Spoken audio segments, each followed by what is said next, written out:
முதல் கேள்வி, சிறுகதைச் செல்வர் என போற்றப்படும் ஈழத்து எழுத்தாளர் யார்? ஆன்சர் ஆப்ஷன் சி, கு. Alagirisamy.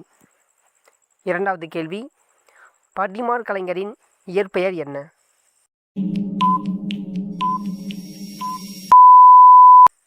Answer option A, Surya Narayana Shastri. மூன்றாவது கேள்வி, குண்டலகேசி காப்பியத்திற்கு எதிராக எழுந்த வாத நூல் எது?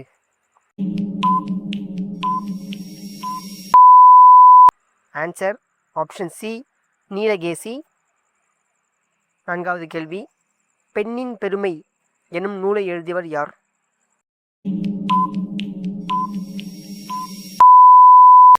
Answer option B, Thiruvika.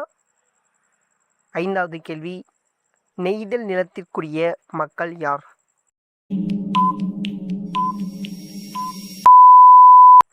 Answer option D, பரதர் மற்றும் பரத்தியர். டிஎன்பிஎஸ்சி குரூப் 4 எக்ஸாமில் கொஸ்டினை எதுவும் கஷ்டமாக கேட்கணும் அப்படின்னு நினச்சாங்க அப்படின்னா இந்த கேள்விக்கான ஆன்சராக நுழையர் மற்றும் அளவர் இந்த ஆப்ஷனும் கொடுக்கலாம். இதுவும் அதுக்கான பதில் தான். ஸோ இதையும் பார்த்து வச்சுக்கோங்க. Okay, thank you.